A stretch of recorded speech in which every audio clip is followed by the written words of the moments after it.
Buonasera, benvenuti a TG Sicilia, vediamo insieme le principali notizie. Migranti, si addormenta e cade in mare, ennesima tragedia al largo di Lampedusa. Un migrante ivoriano si addormenta sul ciglio del gommone durante una traversata, scivola e annega. Nelle ultime ore 2 scafisti egiziani sbarcati a Lampedusa il 17 giugno sono stati arrestati per aver causato la morte per asfissia di 10 migranti.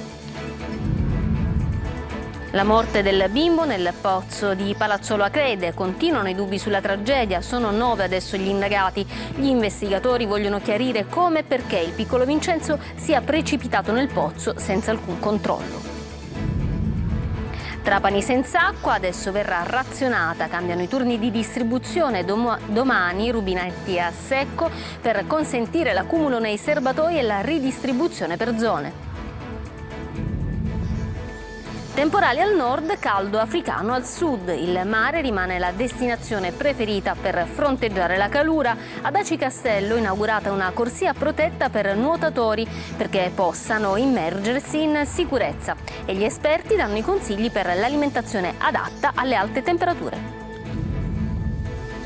Il party abusivo sull'isolotto di Isola delle Femmine è stato organizzato da 2 fratelli medici. L'ira del direttore, uno scempio. La festa interrotta da Guardia Costiera e Guardia di Finanza. Da Messina una storia di speranza dal nome della bimba affetta da atrofia muscolare spinale che al Policlinico è stata curata con una terapia innovativa ad appena 27 giorni dalla nascita. Pomeriggio boomer, piazza Federico di Svevia, il Castello Ursino di Catania si trasforma in una discoteca a cielo aperto con la musica degli storici DJ degli anni '80, un modo per far vivere ai catanesi una zona della città da poco pedonalizzata. Calciomercato, domani il via ufficiale alle operazioni, ma le società sono già attive e alcune, come Catania e Trapani, hanno già messo a segno i primi colpi.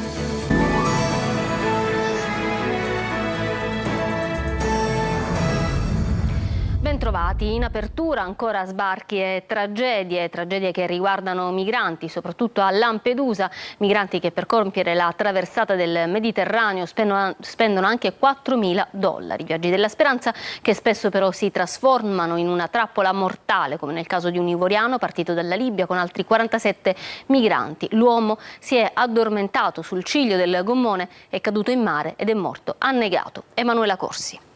Si è addormentato sul ciglio del gommone ed è caduto in acqua annegando. Sarebbe questa la ricostruzione della morte di un ivoriano fatta da 47 migranti partiti dalla Libia e sbarcati a Lampedusa, che sono stati ascoltati dai poliziotti della squadra mobile della questura di Agrigento. Secondo i racconti, chi guidava il gommone, sentendo le urla, ha arrestato la marcia ed è tornato indietro cercando di recuperare l'uomo, che però non è stato individuato anche a causa del buio. L'ivoriano non indossava il giubbotto di salvataggio e non sapeva nuotare, come la maggior parte delle persone che affrontano queste traversate. Nessun migrante si è tuffato in acqua per cercarlo e lo scafista dopo un po' ha ripreso la navigazione verso Lampedusa. I 47 hanno anche riferito di aver pagato $1.000 a testa per il viaggio, cifre che spesso salgono vertiginosamente, come nel caso di altri 38 migranti originari di Egitto, Bangladesh e Siria sbarcati nelle ultime ore, dopo essere stati soccorsi da una motovedetta della Guardia di Finanza, che hanno raccontato di aver sborsato ben $4.000 per un viaggio della speranza a bordo di barchini e imbarcazioni in pessime condizioni che diventano delle vere e proprie trappole mortali. Sempre nelle ultime ore 2 egiziani sbarcati a Lampedusa lo scorso 17 giugno sono stati arrestati per aver causato la morte per asfissia di 10 migranti. I 2 scafisti hanno guidato un'imbarcazione in pessimo stato dalla Libia verso l'Italia. Salgono a 9 gli indagati per omicidio colposo per la tragedia di Palazzolo Acreide, da chiarire come e perché il piccolo Vincenzo sia precipitato nel pozzo senza alcun controllo preventivo. La madre del bambino torna con un post sui social: grazie a tutti, ma non avrò pace.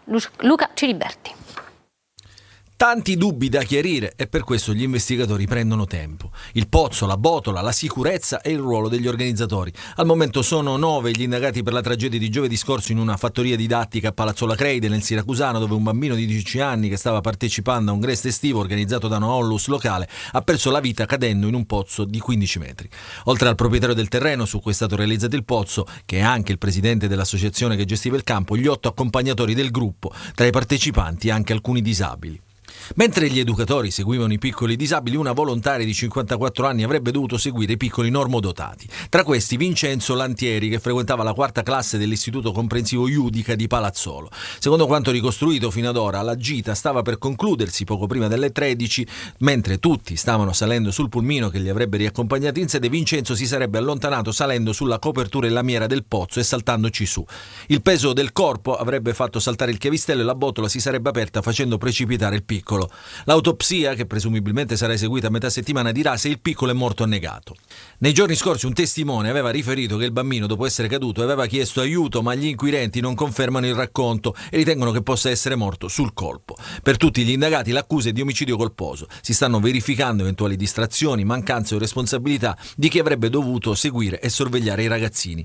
Eppure la fondazione che ha organizzato la gita non è nuova ad attività di questo genere. Il grest estivo, infatti, nel programma prevede da sempre delle gite fuori porta e delle escursioni. Il paese intanto è raccolto nel lutto. Ieri sono saltati i festeggiamenti per il santo patrono. La comunità ha preferito chiudersi nelle riflessioni e nel silenzio.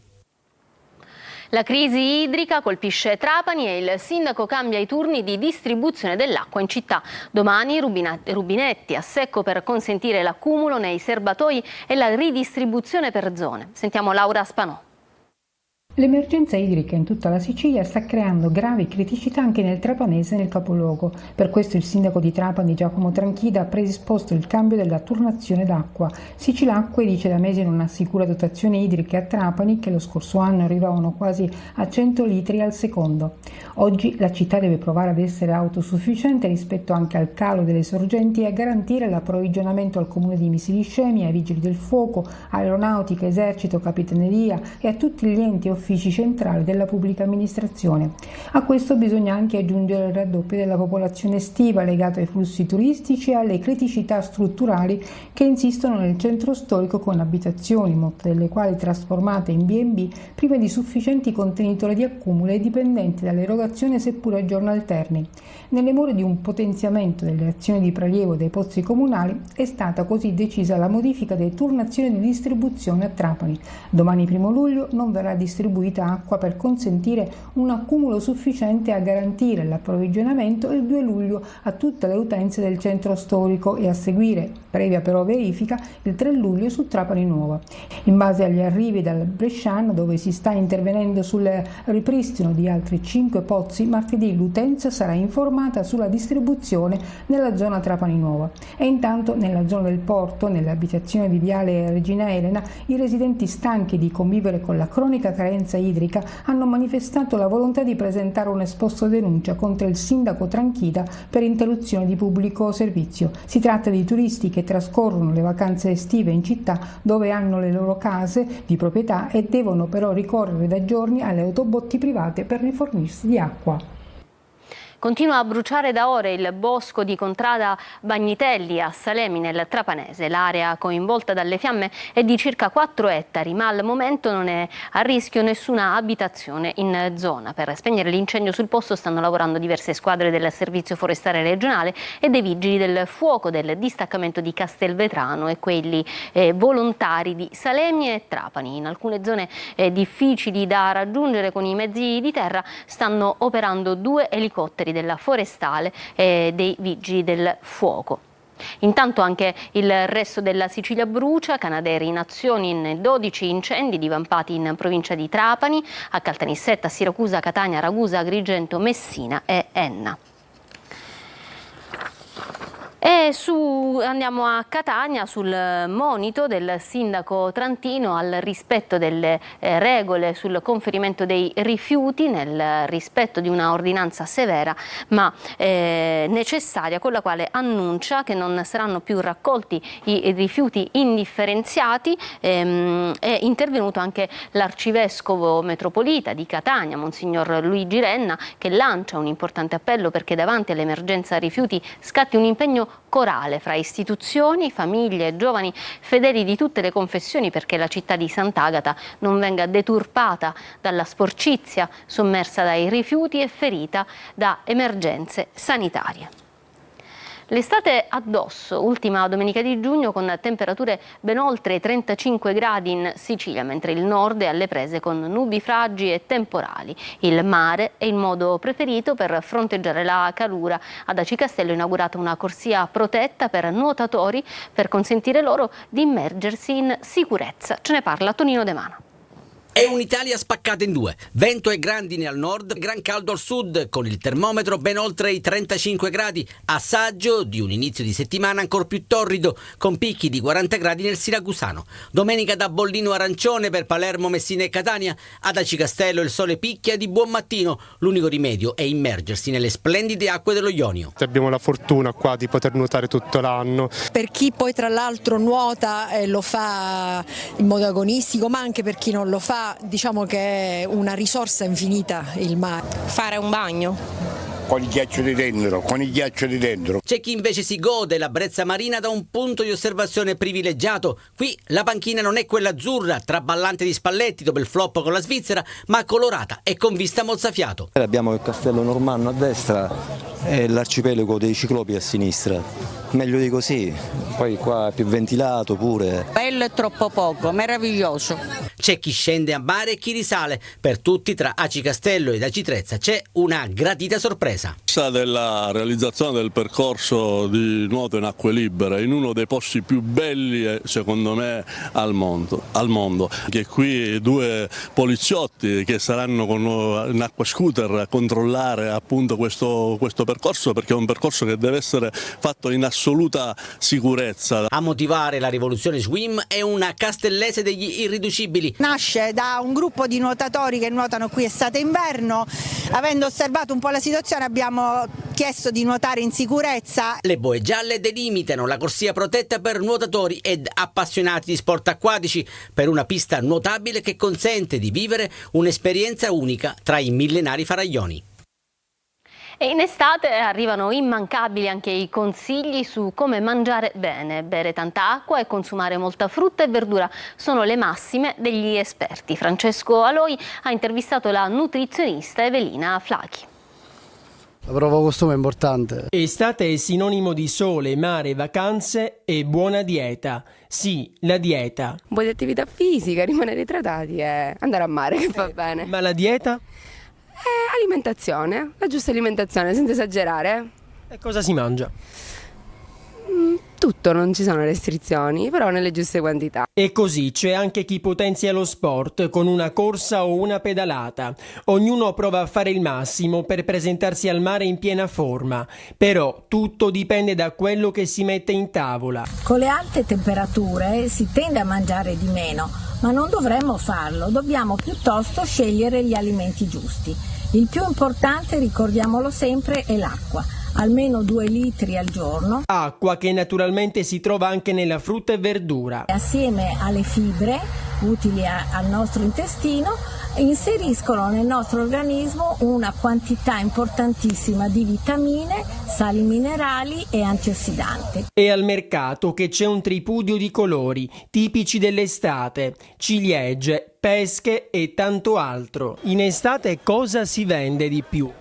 Tutta frutta. E allora il binomio perfetto qual è? Un bel bicchiere d'acqua prima di iniziare il pasto e una bella porzione di verdura colorata. Quindi se volete restare in grande forma c'è solo un'alternativa: rinunciare alle grandi abbuffate resistendo alle tentazioni e mangiando bene. Provateci. Vediamo adesso le spettacolari immagini dell'attività stromboliana alla voragine. Siamo sull'Etna, uno appunto dei crateri sommitali dell'Etna, che da 2 settimane propone esplosioni di lava e fontane. L'Istituto di Geofisica e Vulcanologia segnala anche l'emissione di una colata lavica intracraterica che fluisce all'interno del cratere Boccanuova. Il tremore vulcanico mantiene valori medio-alti. Per quanto riguarda le deformazioni del suolo non si segnalano variazioni significative. Funerali simbolici oggi pomeriggio al lago di Pergusa, accanto all'autodromo, con i manifestanti segnati a lutto per commemorare la morte di un lago. L'iniziativa dei Giovani Democratici di Enna. Il lago di Pergusa non esiste più, è uno dei più grandi disastri ambientali degli ultimi anni, denunciano. Il cambiamento climatico e la siccità che hanno colpito la Sicilia hanno dato il colpo di grazia all'unico lago naturale dell'isola. Si poteva intervenire, ma è mancata la volontà politica, la loro accusa. Sono stati 2 fratelli medici che normalmente festeggiano il compleanno con eventi esclusivi ad organizzare il party non autorizzato sull'isolotto di Isola delle Femmine a Palermo, che è proprietà privata e area marina protetta. Le forze di polizia hanno bloccato l'evento, lo hanno accertato i finanzieri del reparto operativo navale della Sicilia che stanno conducendo le indagini. Sono stati identificati una 80ina di partecipanti che sono arrivati sull'isolotto a bordo di alcuni gommoni. Pare che sia stata fatta una comunicazione sulla festa organizzata, ma la direzione della riserva non aveva avuto alcun avvertimento. È uno scempio, è stato il commento di Vincenzo Di Dio, il direttore della riserva. Europei da dimenticare per la nazionale italiana. Gli azzurri perdono 2-0 contro la Svizzera e vengono eliminati. Stamattina abbiamo sentito cosa ne pensano i siciliani. Tutti sono delusi e qualcuno dice cambiate mestiere. Francesco Loi. Le notti magiche di Euro 2020 sembrano lontane anni luce. 4 anni dopo l'Italia campione d'Europa si ferma agli ottavi. Pessima, senza formazione, senza squadra, voglia di giocare né niente. Delusione totale. Ma di chi è la colpa secondo lei? Di tutti. Allucinante. Vabbè, lo sapevo che finiva così. È da cambiare tutto, da sostituire tutti e poi mandare certi giocatori a lavorare la terra. Ma secondo lei c'è stato un migliore in campo? Donnarumma. Una delusione totale, perché secondo me c'è da prenderli, non voglio essere volgare, ma cambiare squadra totalmente, che non sono cose di giocare. Per le feste in piazza e di caroselli bisognerà aspettare il 2026, quando si giocheranno i mondiali. Chissà, in quel caso, cosa farà l'Italia e soprattutto se si qualificherà. Intanto sui social sta girando questa foto. Ogni commento sarebbe superfluo. Da domani e per 25 giorni sarà chiusa nelle ore notturne l'autostrada A20 fra Rometta e Messina Boccetta. Prevista una viabilità alternativa per le auto. I mezzi pesanti dovranno passare da Buonfornello, la A19 e quindi la Messina-Catania. Francesco Triolo. Saranno 25 giorni di disagi. Da domani scatta l'ordinanza con cui viene chiuso il tratto di autostrada 20 da Rometta a Messina. Dobbiamo intervenire principalmente nella galleria Telegrafo, per cui è previsto dal 1 al 25, ma confidiamo di finire prima questi lavori, la chiusura totale della galleria nelle ore notturne, ovvero dalle 22 alle 6, tranne la domenica. La via alternativa è quella della strada statale 113 con appesantimento della viabilità locale. L'uscita obbligatoria sarà a Rometta, ma non per i mezzi pesanti diretti per esempio agli imbarchi dalla fascia tirrenica, che di notte dovranno raggiungere Buonfornello e poi fare la A19 e quindi la A18, oltre 300 km in più. Intanto si continua a parlare del viadotto Ritiro, sono in corso le prime prove di carico. I risultati saranno consegnati al direttore dei lavori e al collaudatore che dovranno certificarli. L'obiettivo è aprire il viadotto entro fine mese. Incidente del sabato sera a San Leone, frazione balneare di Agrigento. Dopo Salvatore Vetro di 20 anni di Favara è morto all'ospedale di Agrigento anche Salvatore Barba, 33 anni, sempre di Favara. Altri 2 feriti sono in gravi condizioni negli ospedali di Caltanissetta e Palermo. Adesso una storia di speranza dal nome della bambina affetta da atrofia muscolare spinale che dal Policlinico di Messina è stata trattata con una terapia innovativa ad appena 27 giorni dalla nascita. Vediamo. Si chiama Speranza, come la storia che vuole scrivere. È la prima bimba asintomatica in Sicilia ad essere trattata a 27 giorni con terapia genica per SMA, l'atrofia muscolare spinale. Una storia che arriva dal Policlinico di Messina, dove la bimba di origini palermitane viene seguita dalle professoresse Sonia Messina ed Eloisa Gitto, responsabili dei reparti di malattie neurodegenerative e TIN, attraverso la terapia genica, ovvero un approccio innovativo che la aiuterà a non sviluppare i sintomi di una malattia che avrebbe altrimenti limitato in maniera grave le sue abilità motorie e respiratorie, la capacità di deglutire, con una drastica riduzione della sua aspettativa di vita. Questa è una malattia molto grave, purtroppo prima di queste terapie portava al decesso entro l'anno di vita, e invece grazie a queste terapie questi bambini hanno un'aspettativa di vita sovrapponibile ai bimbi sani. Una storia particolare fatta anche di sinergie virtuose tra realtà ospedaliere e professionisti scrupolosi, dopo la prima diagnosi al Policlinico di Palermo, prima del trasferimento a Messina. Pur essendo la piccola asintomatica, la diagnosi precoce genetica in questo caso è stata fatta pochi giorni dopo la nascita per la presenza della malattia nel fratellino di 2 anni, che ha potuto beneficiare della terapia genica, ma solo a 11 mesi. Quindi ancora una volta è urgente, importante, fondamentale che anche la Sicilia, come la quasi totalità delle regioni italiane, dia inizio allo screening neonatale. Screening che si fa nei primissimi giorni di vita e quindi permette una terapia immediata. Catania, tutti in pista ieri sera al Castello Ursino, nella piazza appena pedonalizzata, una festa in musica per ricordare la città degli anni d'oro. Luca Ciliberti. Gli anni dei pomeriggi giovani. La musica degli anni d'oro della discoteca, la piazza gremita e l'atmosfera della festa. Piazza Federico di Svevi a Catania per una sera rinverdito i fasti del pomeriggio giovani di Catania, una moda che faceva parte dello stile di vita dei ragazzi che frequentavano i locali solo nel pomeriggio del fine settimana per poi rituffarsi nello studio, nello sport e sui libri. Un evento gratuito organizzato dall'amministrazione comunale al Castello Ursino dopo la pedonalizzazione per riappropriarsi degli spazi pubblici del centro storico e restituirli alla città.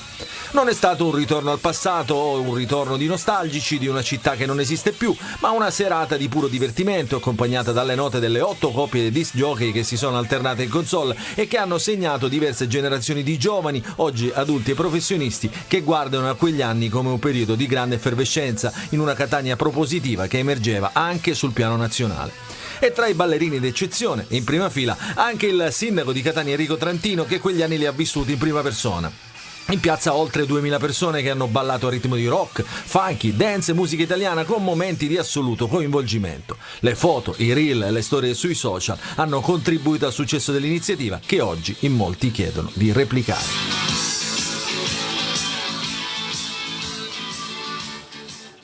Ci fermiamo per una pausa, tra poco lo sport.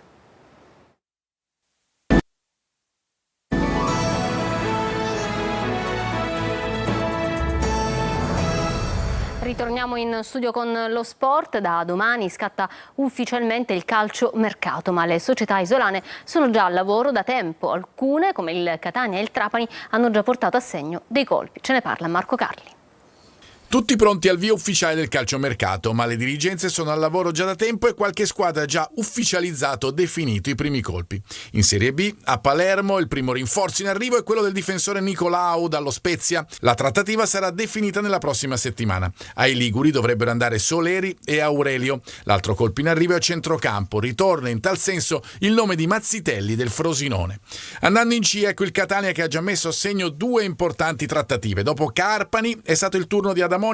Anche in questo caso il club ha scelto i profili social per far ammirare e conoscere le prerogative dell'estremo difensore lituano classe 1997. Biennale per lui con opzione per il terzo anno. Con il Perugia nel torneo appena concluso ha collezionato 36 presenze mantenendo la porta inviolata in 15 occasioni. È solo l'inizio di una vera rivoluzione con tanti nomi in arrivo e con D'Andrea del Cirignola vicino alla chiusura. Una squadra che non perde tempo è anche il Trapani di Antonini che già si segnala fra le società più attive. Dopo Fall, Udo e Seculin, pronto a sbarcare in Granata l'attaccante Mamadou Kanouté, Ultima stagione al Taranto, 13 gol e 3 assist per il senegalese. In arrivo ci sarebbero anche l'esterno sinistro Martina, ex Ancona, e il mediano Carraro della Feralpi Salò. Quasi definito il passaggio in granata del difensore Benassai della Lucchese. Nel Messina continuano a tenere banco soprattutto le vicende societarie. Entro metà settimana il presidente Sciotto potrebbe chiudere la trattativa per la cessione delle quote di maggioranza ad un gruppo anglo-americano che opera nella New Economy. Sciotto rimarrebbe all'interno del club con quote di minoranza fino a quando non si dipanerà la questione societaria, tutto fermo sul fronte mercato. Bene, questo era l'ultimo servizio, io vi lascio alla programmazione di Antenna Sicilia e vi auguro una buona serata da parte mia e dei tecnici della regia. Arrivederci.